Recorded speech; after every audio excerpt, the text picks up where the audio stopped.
तुम मेरा सहयोग दो, मैं तुम्हारा सहयोग दो, और हम मिलकर के एक दूसरे का विकास करें, एक दूसरे की उन्नति करें।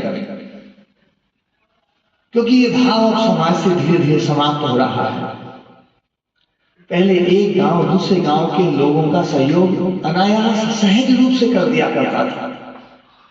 कोई दूसरे गांव का व्यक्ति हमारे गांव में आ जाता था, भूखा है तो उसको भोजन कराते थे, बीमार है तो उसका इलाज कराते थे, कोई और दूसरी समस्या है तो उसकी समस्या का निपटारा करते थे। यहां तक कि यदि उस व्यक्ति के पास में वजन ज्यादा होता था तो उसका वजन लेकर के वहां तक पहुंचा करके आते थे। ये मैंने देखा है। जो व्यक्ति जिसको हम जानते नहीं, पहचानते नहीं, वो व्यक्ति भी यदि ज्यादा वजन है उसके पास में तो गांव के लोग उसको देखते ही बोलेंगे यार थोड़ा वजन होने दो, हम ले चले। एक सहयोग का भाव, दूसरे गांव वाले व्यक्ति का सहयोग, अपरिचित व्यक्ति का सहयोग, ये पहले भाव था। धीरे धीरे वो सुखड़ा, फिर सहयोग गांव तक ही सिमट गया, फिर और सिमटा, और वो सहयोग केवल जो है आस पड़ोस तक ही सीमित रह गया, फिर परिवार तक सीमित रह गया। अब स्थिति ये है कि भाई भाई का सहयोग करने के लिए राजी नहीं है, बिना किसी स्वार्थ के।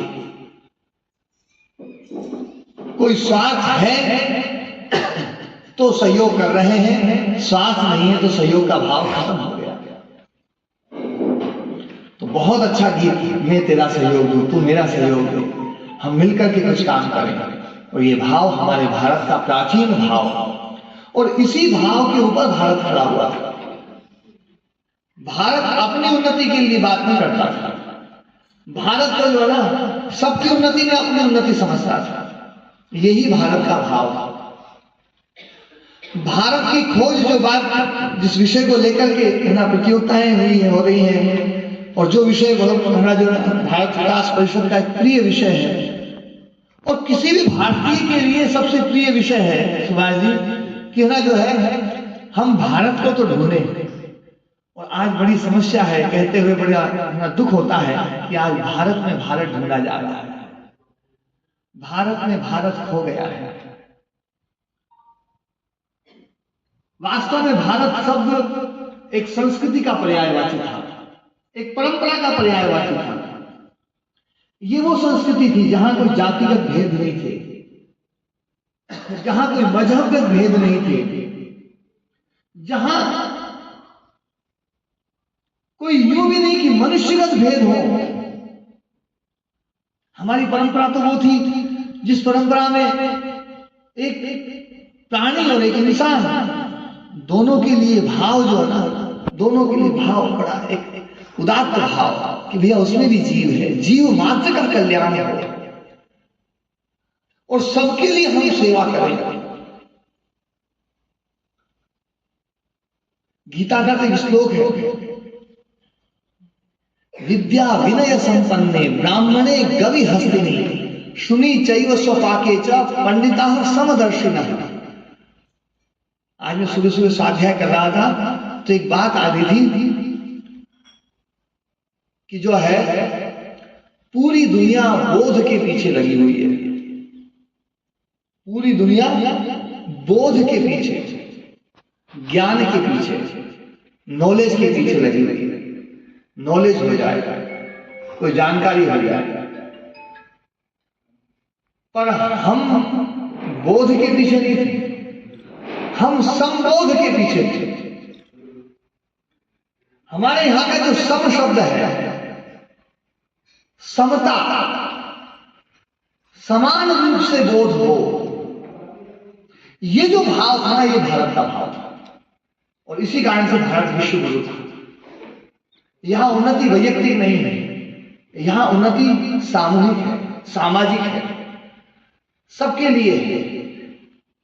यहां बचपन से सिखाया जाता था कि यदि तुम्हारा पड़ोसी दुखी है तो तुम किसी भी कीमत पर सुखी नहीं हो सकते। ये भारतीय भाव था। यदि तुम्हें सुख चाहिए तो तुम्हारा पड़ोसी, तुम जिसको देख रहे हो, तुम जिसको जान रहे हो, वो भी सुखी रहना चाहिए। यदि वो सुखी नहीं है तो तुम सुखी नहीं हो सकते। इसलिए हमारे यहां पर वैयक्तिक सुख के लिए साधना नहीं करी, यहां तक कि वैयक्तिक आत्म साक्षात्कार, वैयक्तिक आत्मिक उन्नति, वैयक्तिक आध्यात्मिक उन्नति, इसको भी अस्वीकार किया गया है। उस उन्नति का कोई मतलब नहीं है। बड़े बूढ़े बताते थे, समझाते थे। कई बार प्रश्न उठता था बच्चों के मन में कि ये सब सुखी रहेंगे तब अपन को सुख मिलेगा, ऐसे कैसे हो सकता है? तो घर की माताएं बताती थी, बोले बेटा, यदि अपने घर में लड्डू बने हो, बढ़िया चूरमा बना हो, बढ़िया जो है हलवा बना हो, बढ़िया खीर बनी हो, और कोई बढ़िया अच्छा पकवान बना हो, और अपन खाने वाले हो, और पड़ोस में कोई चला जाए, कोई मर जाए, कोई गमी हो जाए, बताओ क्या वो लड्डू आनंद देंगे? वो लड्डू आनंद नहीं देंगे। क्यों? क्योंकि पड़ोस में दुख आ गया है। यदि पड़ोसी दुखी है तो तुम सुखी नहीं हो सकते। ये भाव, ये भारत का भाव है। इसका नाम भारत है। भारत कोई जमीन का टुकड़ा नहीं है। हाँ, जमीन के टुकड़े को भी भारत कहा जाता है, इसलिए कहा जाता है भारत में भारत को खोजो, भारत में भारत को ढूंढो। एक भारत जमीन का टुकड़ा है और एक भारत संस्कृति का पर्यायवाची है, उस परंपरा का पर्यायवाची है, जहां ये भाव कहे जाते थे, सर्वे भवन्तु सुखिनः, सब सुखी रहे, सर्वे सन्तु निरामयाः, सब निरोगी रहे,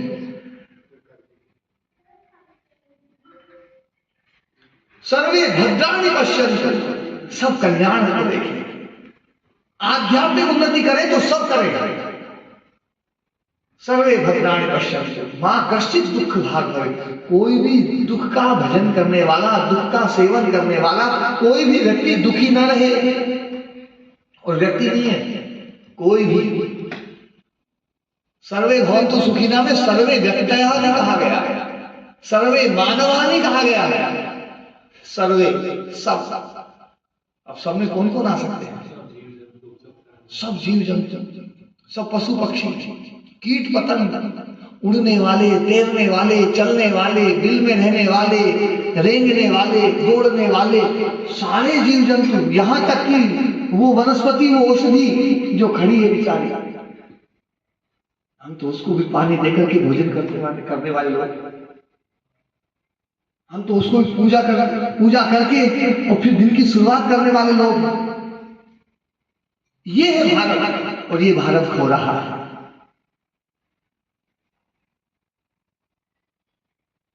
हमने हर जीव में भगवान का दर्शन किया।